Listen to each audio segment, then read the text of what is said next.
Carta del apóstol Pablo a los Colosenses en el capítulo 1, en el versículo 13. Quiero invitarle a que encienda su Biblia, abra su Biblia, o puede estar en el último recurso pendiente a las pantallas a fin de poder leer la escritura. Quiero invitarle a que a una misma voz, por favor, podamos juntos leer. El cual nos ha librado de la potestad de las tinieblas y trasladado al reino de su amado Hijo. Nuevamente, por favor. El cual nos ha librado de la potestad de las tinieblas y trasladado al reino de su amado Hijo. En esta mañana quiero invitarle a que por unos minutos pueda colocar, por favor, su mano derecha en su corazón. Y pueda ahora cerrar sus ojos y hacer un momento de introspección.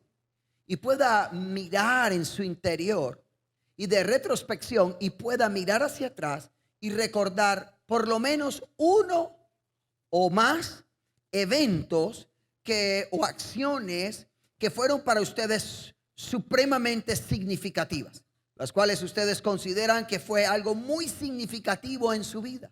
Por ejemplo, alguien cuidó de usted en medio de un momento difícil de enfermedad, alguien que usted jamás esperaría que hubiese hecho eso por usted. O alguien que en algún momento dejó de usar el dinero para sí mismo para usarlo a su favor y ayudarlo. No sé, una amistad, un evento, alguien que haya invertido su vida en usted. Por favor, por un minuto, cierre sus ojos y trate de recordar y de considerar cuál fue el acto o los actos más significativos que a través de su vida usted ha podido experimentar.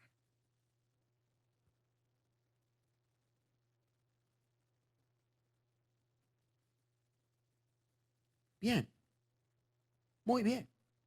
Ahora, ¿para cuántos de ustedes fue difícil hacer eso? No, fue fácil. Es fácil hacer esto porque este tipo de recuerdos los tenemos muy presentes. Y cada que podemos los traemos a colación. Y los traemos a colación por lo valiosos que son y por lo valioso que somos para esas personas en particular.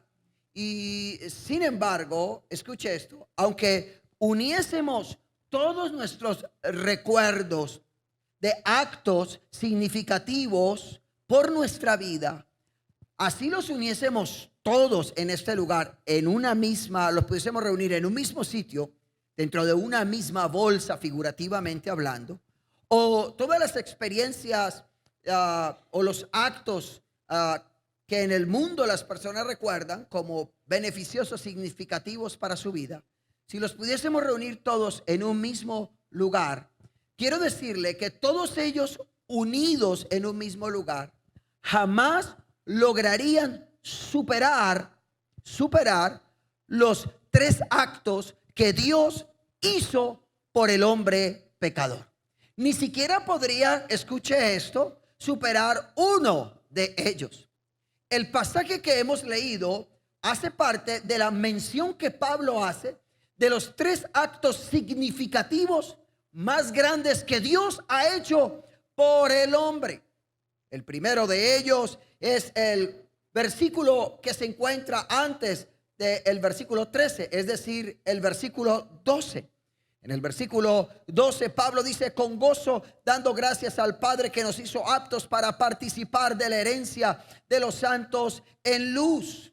En otras palabras, lo primero que Dios hizo por el hombre pecador, escuche esto, fue hacerlo apto para recibir una herencia eterna. Algo que nadie más podía hacer sino el mismo Dios. En el versículo 12, el que leímos, en el versículo 13 que leímos inicialmente, Pablo le comunica a los colosenses lo segundo que Dios hizo por el hombre. Escuche esto, Dios libra al hombre pecador del poder de las tinieblas y ejecuta un tránsito. Lo toma del mundo de las tinieblas y lo traslada al reino de la luz, al reino de su amado Hijo. Y solamente Dios tenía el poder para hacer eso. Lo tercero es el versículo siguiente, el contexto siguiente al versículo 13, que es el versículo 14. Y en el versículo 14, Pablo le muestra a los colosenses que lo tercero que Dios hizo por el hombre pecador fue perdonarle y redimirle. Algo que solamente, escuche esto, Dios pudo hacer por medio del sacrificio del Señor Jesucristo. Ahora bien, es mi deseo en esta mañana poder compartir con ustedes acerca del segundo acto que Dios hizo por el hombre, de librarle del dominio de las tinieblas y trasladado al reino de su amado Hijo. Por eso he titulado el sermón en esta mañana: de la oscuridad a la luz. Ahora bien, el acto divino de libertarnos de la oscuridad para traernos a la luz contiene dos elementos. ¿Cuáles son los dos elementos que contiene este acto de Dios libertarnos de las tinieblas para traernos al reino de la luz? El primer elemento es el rescate. ¿Puede decirle al que está a su lado? Dios nos rescató. Ahora bien, la declaración que Pablo hace del acto portentoso de Dios de liberarnos de las tinieblas de maldad, en el griego contiene la idea de arrancar o de rescatar del peligro. Ahora, es por eso que las nuevas versiones de la Biblia lo traducen como rescatar. Por ejemplo, la Nueva Traducción Viviente dice: Él nos rescató del reino de la oscuridad.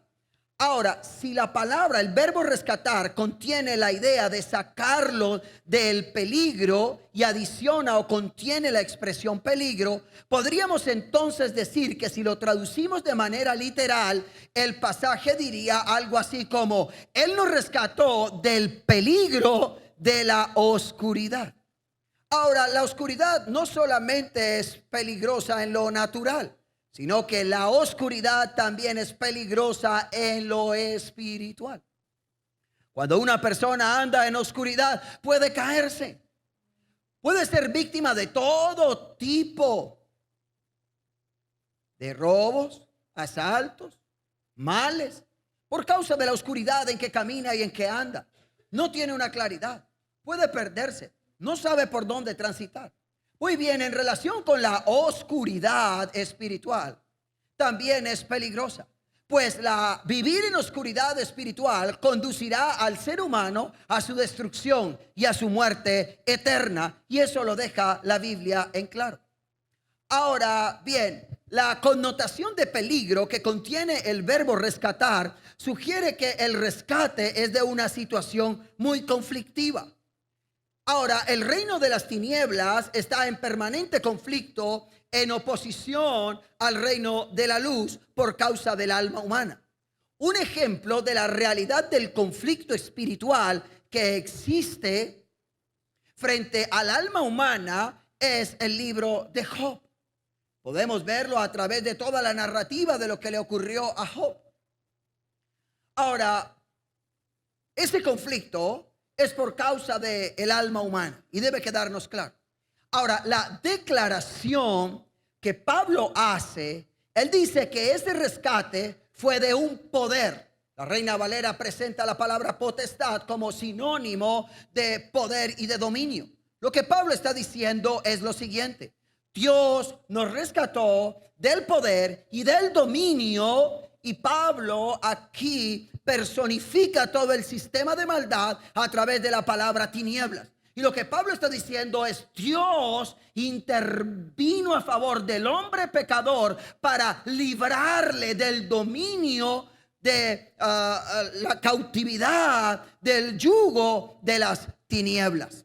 Ahora, esto quiere decir entonces que si hay un reino, por ende hay un reinado. Y ese reinado tiene un poder activo que usa para oponerse al reino de la luz y para esclavizar, según la Biblia, a quienes no han aceptado el ofrecimiento del perdón y el rescate que Dios ofrece por medio del Señor Jesucristo.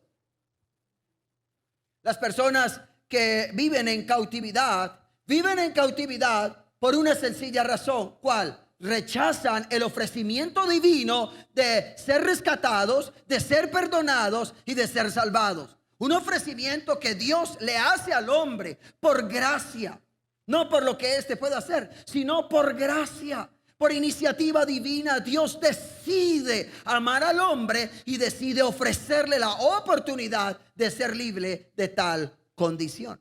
Ahora, quienes se encuentran bajo este poder en esclavitud, su entendimiento, dice la Biblia, se les ha sido cegado. Y les ha sido cegado por ese poder activo que tienen las tinieblas para que no puedan comprender la verdad de Dios.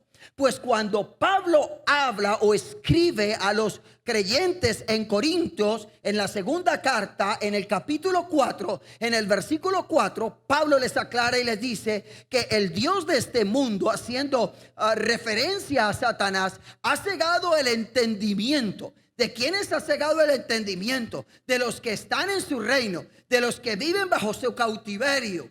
Es decir, aquellos que han rechazado y no han aceptado el ofrecimiento de parte de Dios de ser salvados, perdonados, restaurados, libertados. A esos, dice Pablo, a esos el enemigo, el Dios de este mundo, les cegó el entendimiento.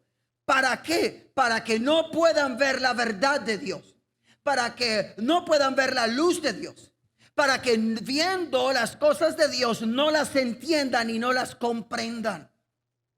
De ahí es que uno dice, caramba, ¿cómo al ver la creación uno puede decir que no hay Dios? Bueno, eso es parte de la obra del enemigo sobre los que están en esclavitud. Por eso los cega, de tal manera que ellos no pueden ver, no pueden comprender. Pero Pablo va más allá, porque Pablo, cuando le escribe a los efesios, a los creyentes en Éfeso, en el capítulo 4 del versículo 18, Pablo les dice, haciendo referencia a estas personas, Pablo les dice, teniendo el entendimiento entenebrecido, ajenos de la vida de Dios por la ignorancia en que ellos viven, en que ellos hay, por la dureza de su corazón.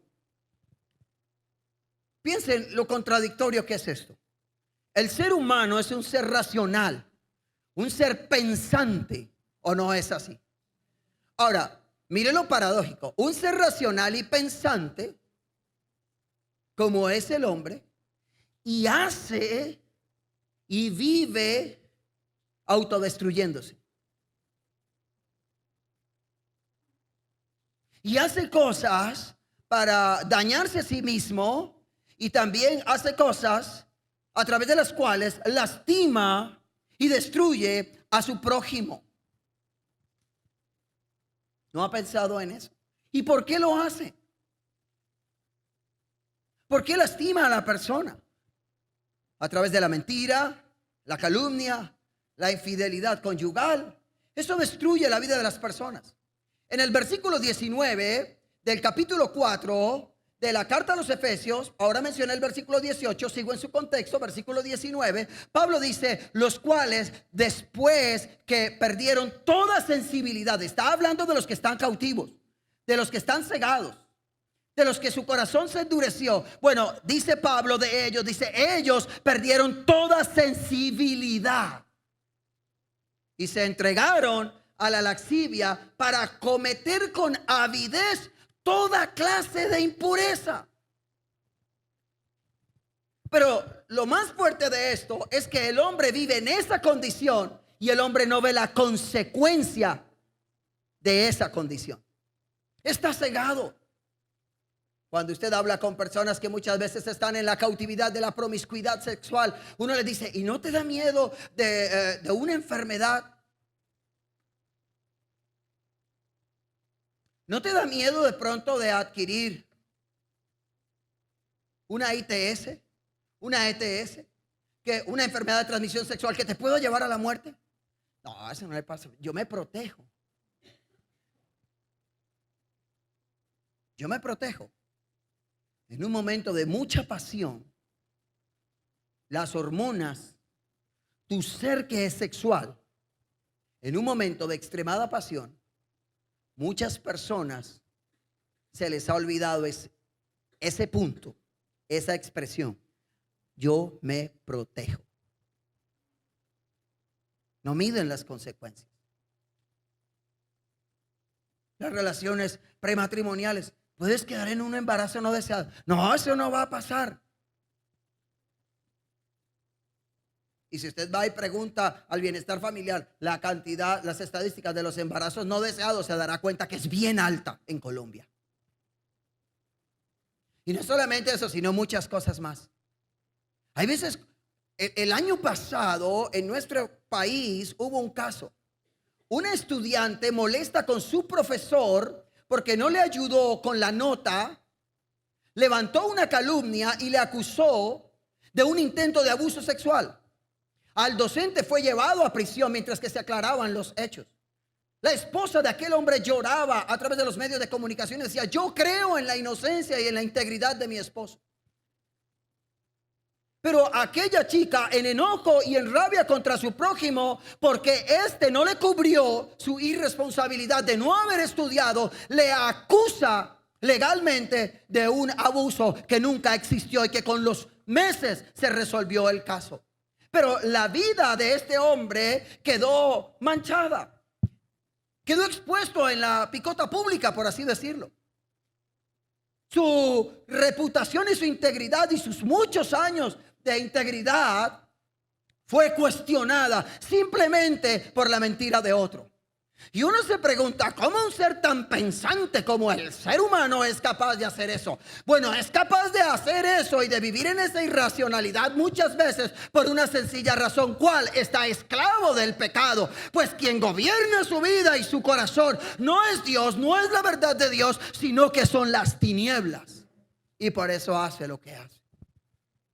¿Cómo un ser tan pensante y tan racional como el ser humano decide introducirse en el mundo de las drogas y después de ver sus vidas destruidas y estar llorando muchas veces en la calle, se le dice: ¿no quieres salir de eso? Algunos dicen: sí, pero no puedo.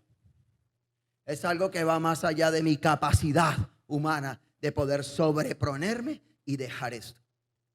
¿Cómo es posible? Mira, esa relación extramatrimonial que estás teniendo está llevando a que tu hogar, tus hijos sufran, a que tu cónyuge sufra.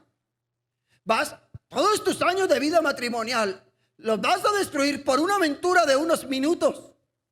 Y he tenido que escuchar personas decir: es que no puedo dejar. No puedo. Pero ¿cómo que no puedes? Mira, por Dios, todo lo que estás tirando a la borda por simplemente a unos minutos de una aventura, por un tiempo, porque las estadísticas dicen que este tipo de relaciones termina antes de los 3 años. No puedo. Y la pregunta es: ¿por qué? Bueno, yo le voy a decir: porque esa persona está en una esclavitud espiritual.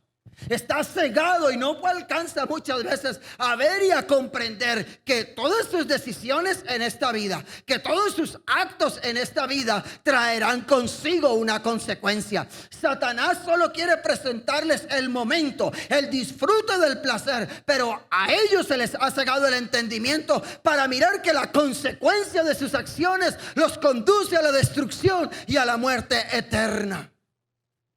Y por eso se han vuelto, dice la Biblia, insensibles.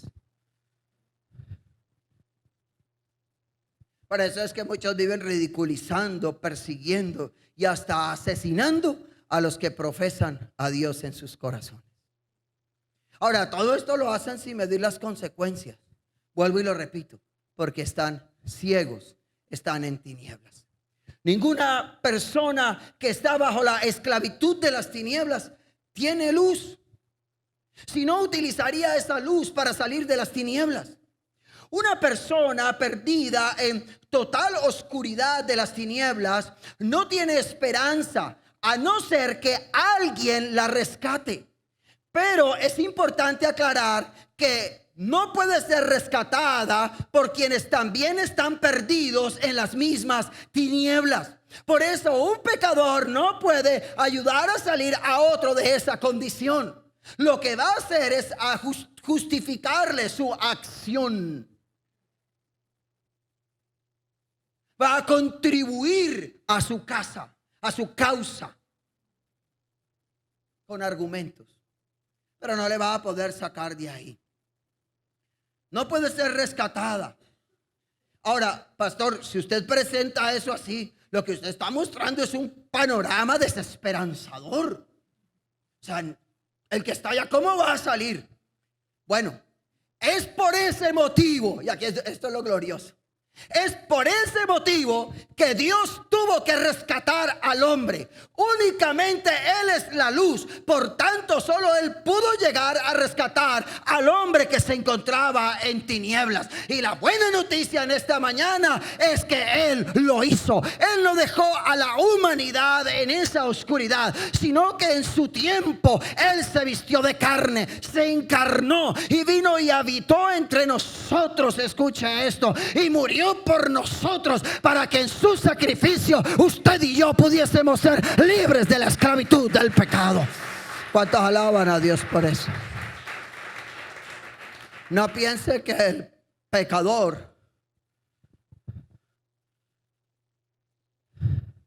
hace su voluntad. El pecador hace la voluntad del pecado, quien lo gobierna y quien lo controla. Y eso es importante comprenderlo. Ahora, el sacrificio del Hijo fue acepto por el Padre, y lo vemos al resucitar a Jesús de entre de los muertos. Y a través de ese acto, el Padre declara que su Hijo había pagado por el pecado del mundo.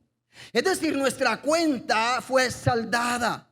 Y fue de esta manera que Dios, escuche esto, capacitó a un mundo de pecadores, como dice el versículo 12, para recibir una herencia de luz. Es decir, los capacitó y los hizo aptos para poder recibir el regalo de Dios, que era la salvación. ¿Cuántos alaban al Rey de Gloria? Eso es algo que solo Dios pudo hacer por el hombre.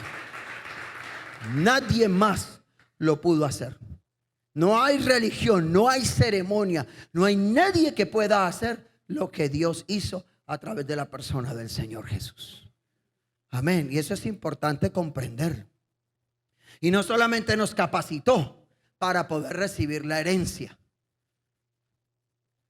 sino que lo segundo es que a causa de eso nos rescató del reino de las tinieblas para trasladarnos a su reino de luz, donde tenemos libertad y vida eterna. Fuimos rescatados de allí. Fuimos extraídos de allí. Fuimos rescatados del mundo de oscuridad, de las tinieblas en que nos encontrábamos. Pero eso solo lo vemos ahora. Hay veces las personas que escuchan predicar y que la luz de Dios no ha sido revelada a sus corazones, tienden a creer que somos elitistas o que nos creemos más que los demás seres sobre la faz de la tierra. Y es por una sencilla razón: ellos no pueden ver las cosas como nosotros las vemos a la luz de las Sagradas Escrituras, porque la luz de Dios no les ha sido revelada en sus corazones. Por eso ellos, todos los actos pecaminosos con los cuales se identifican, lo ven como algo normal. Y a nosotros nos ven como anormales, como legalistas, como personas extremistas. Esa es la razón. Como fanáticos. Gracias. No es que, y uno dice, no es fanatismo, es la verdad de Dios. Es lo que la Biblia dice. Pero eso tiene una respuesta. Ahora, alguien me podría decir, y voy a hacer un paréntesis, porque esto es en relación a los no conocedores de la verdad. Pero alguien me podría decir, pastores, ¿y qué con los creyentes? ¿Puede acaso una persona que ha conocido acerca de la luz de Dios volver a estar en una condición de ceguera espiritual? Cuando decide volver atrás, cuando decide dar nuevamente la espalda a Dios y rechazar el sacrificio de Cristo para ir en pos del pecado. Surge esa pregunta. Bueno, permítame darle la respuesta. No. Una cosa es ser ciego y otra cosa es hacerse el ciego. Dos cosas muy diferentes. Y a quienes han conocido de la verdad de Dios y deciden, porque esto es un asunto no de debilidad, sino de amar. Las personas ahí dicen, no, es que yo soy muy débil. Y por eso yo hago lo que hago, pastor, porque soy débil. Entonces cuando uno dice, bien, ¿dónde radica tu debilidad? En esto y en esto. Uno va a la escritura y dice, bueno, frente a esa debilidad, la Biblia dice esta verdad en Cristo. Frente a esta otra, la Biblia dice esta otra verdad en Cristo. Y frente a esa forma de pensamiento, la Biblia dice esta verdad. Y cuando las excusas o los argumentos sobre los cuales la persona construye o edifica su conducta pecaminosa son derribados por la verdad de Dios, entonces es cuando la persona queda expuesta y se da cuenta que su pecaminosidad no es un asunto de debilidad, es un asunto de preferencia y de decisión, frente a lo cual la Biblia dice que es amor. Es decir, la Biblia dice que el Señor vino, no le aceptaron, porque los hombres decidieron amar más las tinieblas. Es decir, que el acto pecaminoso en muchas ocasiones, por no decir en todas, es un acto de amor. La persona decide amar el hacer eso y rechazar lo que Dios ofrece. Porque aún quienes lo hacen conociendo de la verdad, no lo hacen tranquilos. En mis muchos años de vida como predicador y como pastor, he tenido que hablar con muchísimas personas.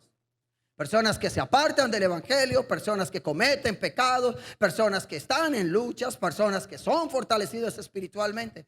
Y he hablado con las personas. Y he llegado a la conclusión en mis años de vida pastoral que aún aquellos que conociendo ya la verdad y un día la verdad les fue revelada y fue iluminado su entendimiento y salieron de la cautividad de la ignorancia espiritual a la verdad de Dios, pecan y no pecan tranquilos, y no pecan tranquilos porque ellos conocen la verdad de Dios. Algunos están pecando y están pensando en Dios y en lo mal que están haciendo. Para eso yo quiero invitarle, tome una decisión. Y la decisión es, vuélvase a Dios. Amén. Esa es su esencia natural. Ya, usted es hijo de luz, hijo de Dios. Su entendimiento ha sido iluminado por la palabra. Tome la decisión de amar a Dios, de despojarse de todos esos argumentos y volver su corazón a Dios. Cierro el paréntesis que abrí para continuar con la idea. Eso es lo primero que incluye. Lo segundo, el segundo elemento que contiene este acto divino que Pablo le narra a los colosenses de libertarnos de la oscuridad para traernos a la luz, es un traslado. Un traslado. Dios nos rescata, pero también nos traslada. Ahora bien, el traslado es el resultado del rescate que Dios ha llevado a cabo por nosotros. Si no hay rescate, no hay traslado. Dios nos rescató y después de rescatarnos, nos trasladó. En otras palabras, la obra del Padre no solamente, escuche esto, según el texto, ha sido la de sacarnos, sino también la de meternos. Porque la Biblia dice que nos sacó del reino de las tinieblas y nos introdujo en el reino de la luz. Así que el acto del Padre de liberarnos y de rescatarnos es sacarnos, pero también es meternos. Dios nos saca desde adentro de las tinieblas para trasladarnos hacia adentro de la luz. Y a través de ese acto Dios nos comunica que la vida cristiana entonces no radica tan solo en abandonar algo, sino también en comprometerme en algo. Y ese creo que ha sido el error en el último tiempo dentro de la iglesia en términos generales. Han interpretado los creyentes de hoy de que la vida cristiana es solamente salir de las tinieblas por la obra de Cristo. Ya eres libre, pero ahora tienes que mantenerte en esa libertad. Porque el punto es, pastor, yo soy libre, pero ¿por qué todavía sigo como cautivo, como atado a ciertos hábitos pecaminosos que tenía? Bueno, permítame decirle, no solamente se trata de salir, sino que ahora se trata de mantenerse siendo libre. Escuche esto, Dios te liberta, pero es tu responsabilidad mantenerte en esa libertad en la que Él te ha colocado. Y eso significa abrazar el reino de Dios. Eso significa abrazar la vida de Dios, los principios de Dios. Ahora, el traslado que ha sucedido en el creyente es de un reino de tiranía. Es de una tiranía hacia un reino de luz, justicia, bondad y misericordia. La figura que Pablo tiene en mente con la palabra trasladar, con esa expresión que comunica un tránsito allí, hace alusión a una costumbre que tenían los reinos orientales.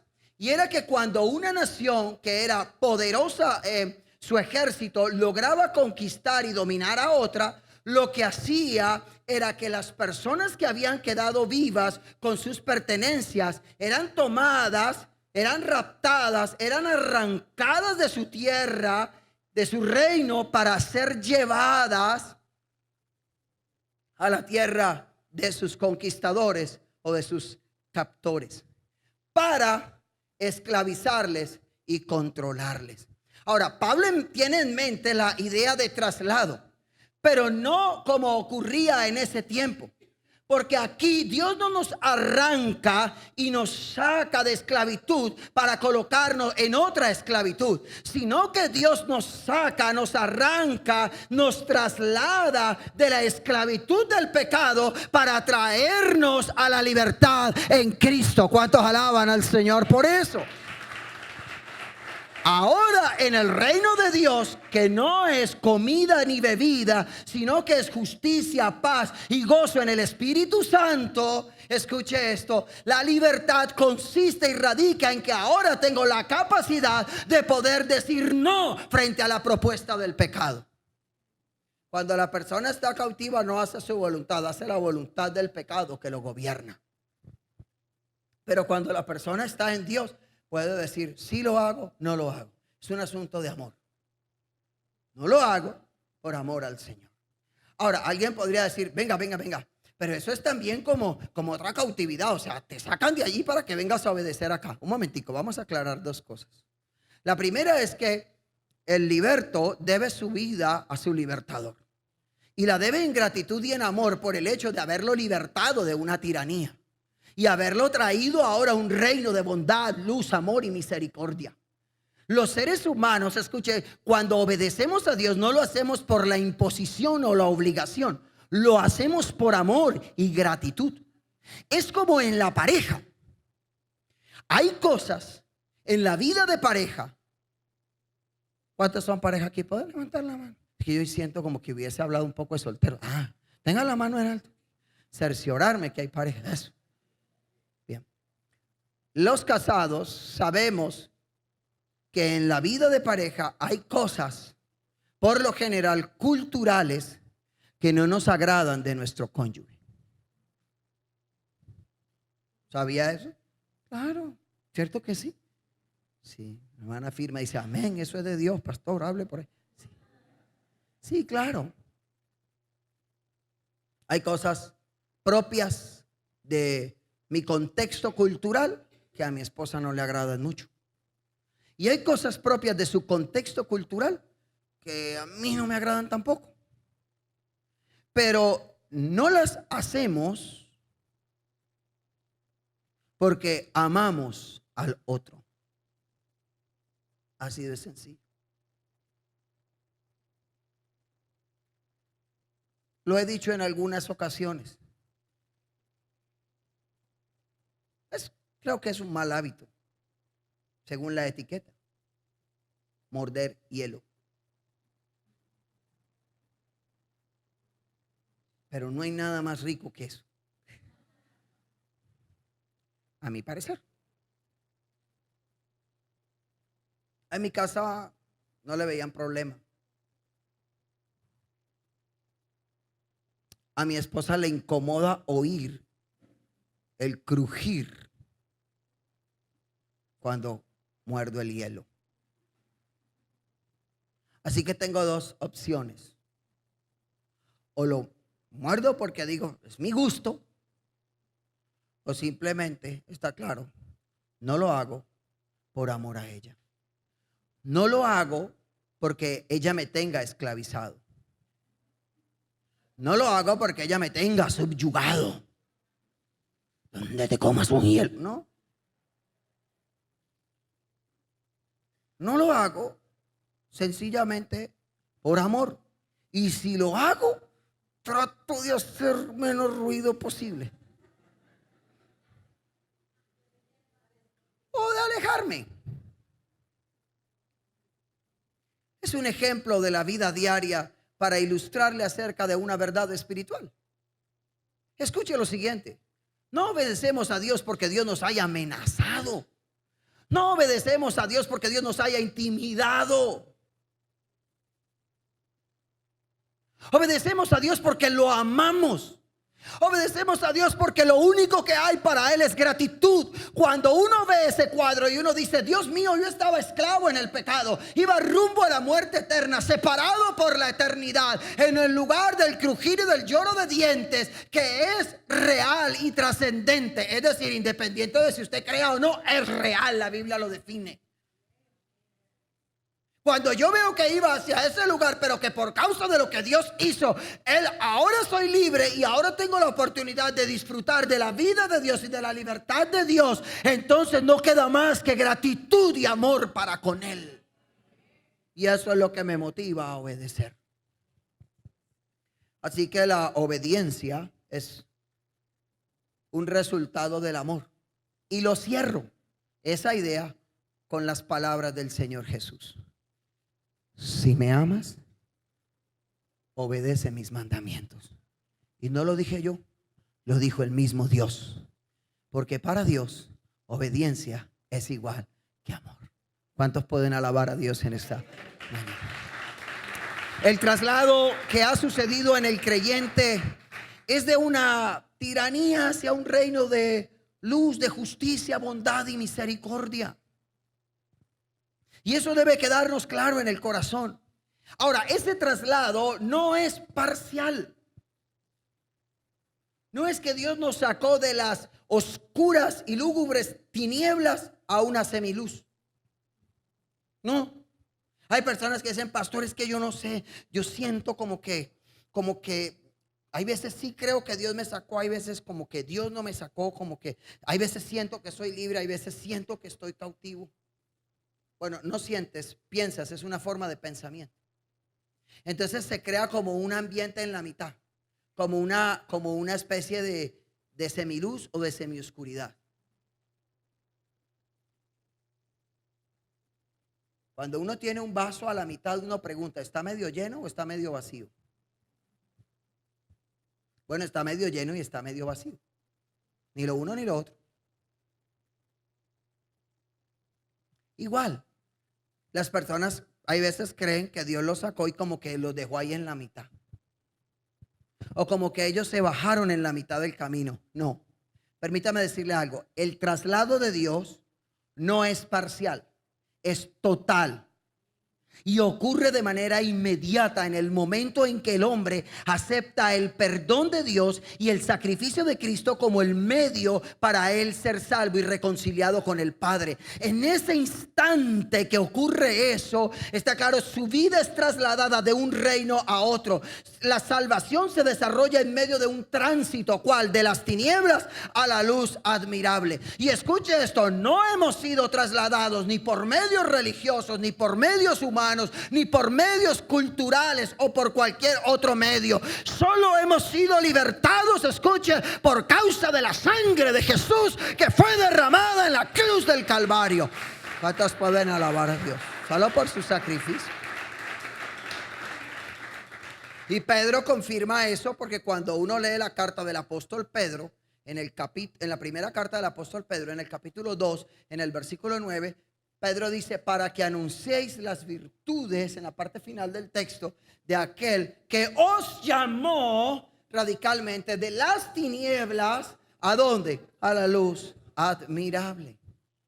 En otras palabras, lo que Pedro está diciendo es, ya estamos dentro del reino de luz.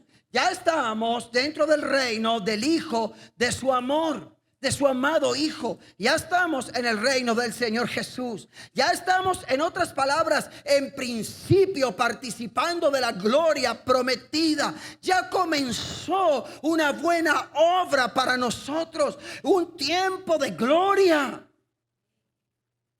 El punto es que Satanás quiere hacerle creer a la cristiandad y a los creyentes que todavía están cautivos. Creo que siempre los predicadores hacemos uso de esa misma ilustración. La manera en que muchas veces doman a los elefantes es que desde que están pequeños los atan con una gran cadena a un punto. Cada que el elefante, algunos dicen que cada que el elefante tiende a irse, va a sentir que no puede, que algo lo tiene cautivo, alado. Es más, algunos dicen que hasta colocan, en la medida que van creciendo, algún animal pequeño que le genere conmoción, susto, que él quiera salir, pero se va a dar cuenta que no puede. Él va interiorizando que él no puede hacer eso, hasta que llega a la edad en que está adulto y le es quitada la cadena, pero él ha interiorizado que no puede hacer eso. Satanás muchas veces quiere hacernos creer que todavía estamos bajo su dominio y bajo su control. Y si bien usted experimenta debilidades y tentaciones, porque quiero hacer una pregunta: ¿quiénes de los que estamos de esta pared hacia acá no experimentamos tentaciones? Ahora, la pregunta ideal sería: ¿quiénes experimentamos tentaciones? ¿Puede levantar sus manos? Todos experimentamos tentaciones. Todos experimentamos debilidades. Y voy a hacer otra pregunta: ¿cuántos experimentan fortalezas en áreas de su vida? Ahora, ¿cuántos todavía batallan y luchan con ciertas debilidades y sucumben ante ellas? Es por esa razón que Satanás quiere hacerte creer que todavía no estás en el reino de luz. Porque cuando la gente experimenta tentaciones, muchas veces cree que las experimenta porque está en cautividad. Déjeme decirle que no es así. Todos los seres humanos experimentamos las mismas tentaciones. El punto es que hay quienes se exponen más que otros a la tentación. No es que unos sean más tentados que otros. Un día hablaba con alguien y me decía: pastor, lo que pasa es que a mí sí el enemigo me tienta. Porque yo veo otros cristianos y digo, ellos tienen la vida como más tranquila, pero a mí como que el diablo, me lo digo así, en palabras muy coloquiales, me la montó. Me la tiene velada, pastor, dedicada. Yo sí tengo tentaciones, pastor. Por eso es tan difícil hay veces vivir para el Señor.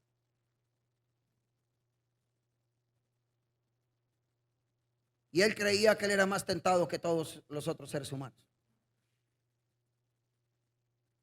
No es que los seres humanos unos sean más tentados que otros. Y que Dios haya mirado en la eternidad y haya dicho, como la margarita, deshojando margaritas: ¿me quieres, no me quieres? Más tentado, menos tentado, más tentado, menos tentado. No. El punto radica en que hay quienes se exponen más al pecado y hay quienes se exponen menos al pecado. Y esa es la diferencia. Y la diferencia no la hace sino usted. No la hago sino yo. Si usted es una persona que tiene problemas o ha tenido problemas, a lo mejor de alucinógenos, no podemos negar que en nuestras ciudades hay lugares, sectores donde esa situación es más proclive que en otros. Evite entrar por esos sectores. Evite pasar y tratar de respirar el aire de esos sectores. Porque de seguro va a respirar ciertos aromas que traerán ciertos recuerdos que incitarán tus sentidos a volver a esa situación. No se exponga. Siempre le he dicho, si su debilidad fue el sexo opuesto,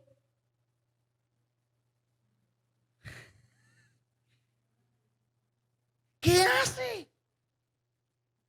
intimando, teniendo la mejor relación con el sexo opuesto, mi amiguita preferida, mi amiguito preferido, vas a terminar en problemas. No te expongas. Toma la decisión. Traza rieles sobre los cuales construyes tu vida. Tu vida gire. Sé que por ahí no puedo pasar. No voy a pasar. Porque de seguro si pasa, cuando termine al otro lado, si sale victorioso, va a decir: Dios mío, gracias. Uf, qué tentación. Lo logré, gracias, Señor. Yo creo que hay gente que va a llegar al cielo así como cansada, así como: llegué.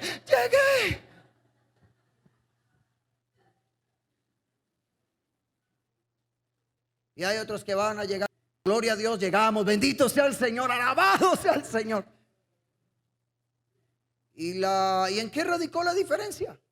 En que hay quienes se exponen al pecado y hay quienes le huyen al pecado. El hombre necio, dice la Biblia, apresura sus pies hacia la maldad. Pero el hombre sabio debe apartarse. El hombre sabio se aparta. Le huye a la situación. Amén. Si usted ha tenido problemas con la parte administrativa y el dinero, ¿qué se pone usted? Dice: no, yo me ofrezco de tesorero.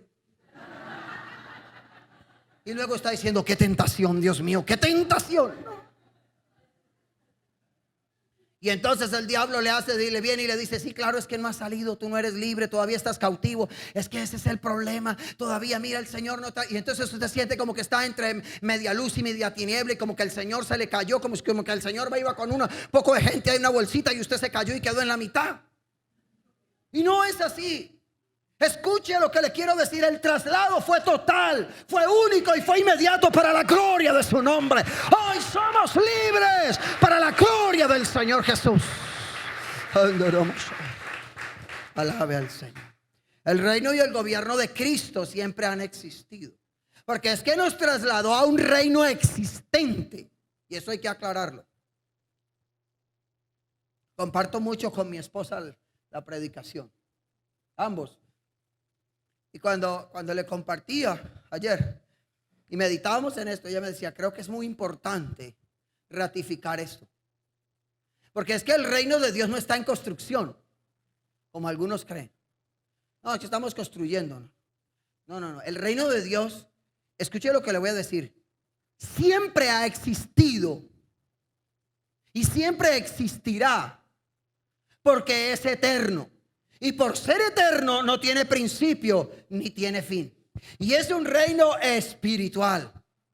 ¿Cuántos alaban a Dios por eso? Ahora, por eso es que en el Evangelio de Juan en el capítulo 18 del versículo 36, Juan dice: mi reino no es de este mundo. Jesús hablándole a Pilato, y le dice: si mi reino fuera de este mundo, mis servidores pelearían para que yo no fuera entregado a los judíos. Pero como mi reino no es de aquí, por eso no ocurre. En otras palabras, mi reino es espiritual y es eterno.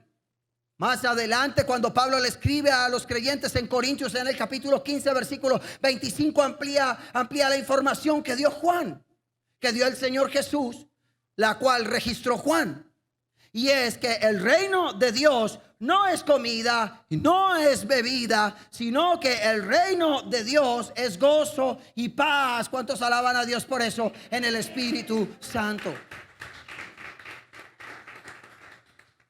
Y es precisamente a ese reino de gozo, de paz y de justicia que Dios nos ha trasladado. La noticia que quiero que usted grabe en su corazón. Si usted se olvida de los puntos, de la homilética, de todo, pero solo se lleva grabado esto en su corazón, en esta mañana me iré muy feliz a mi casa. Y es la siguiente: usted y yo ya fuimos trasladados en esta mañana. Escuche, ya fuimos trasladados al reino de la luz. Estamos en el reino de la luz.